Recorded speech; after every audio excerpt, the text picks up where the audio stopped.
Hello everyone, আসসালামু আলাইকুম। তো আজকে আমি এক দিদি চলে গেছিলাম বাড়িতে ঈদ শপিং করার জন্য। আসলে এই ভিডিওটা আমি একটু লেটে আপলোড দিতেছি, কারণ হচ্ছে ওই দিন অ্যাকচুয়ালি আমি আর দিদি বাবার জন্য শপিং করতে গেছিলাম।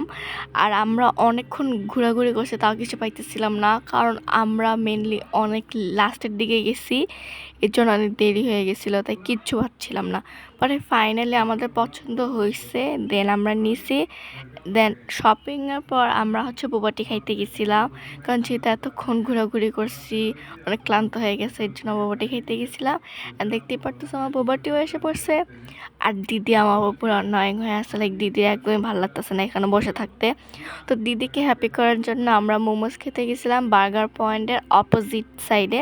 একটা মোমোসের দোকান আছে, যেটা অনেক বেশি মজা। দেন আমরা ফুচকা খেতে গেছিলাম। এখন যদি বাইরে আসি আর ফুচকা যদি না খাই তাহলে তো আর হয় না, এর জন্য আমরা ফুচকাও খাইছি। ফুচকা খাওয়ার পরে আমরা সুমিস হট কেকে গেছিলাম কিছু কাপ কেক কেনার জন্য, যাতে আমি আর দিদি রাত্রেবেলা মজা করে খাইতে পারি। দেন হচ্ছে ফকির বানোর এখানে একটা সুন্দর গরুর ট্রেন লাগানো ছিল, সো এটা দেখে আমরা আসছি। সো আমার আজকে ভিডিওটা অনেক বেশি ছোটোখাটো করে বানাইছি, like a mini blog. So I hope তোমাদের পছন্দ হয়েছে। সো হ্যাঁ, বাই বাই।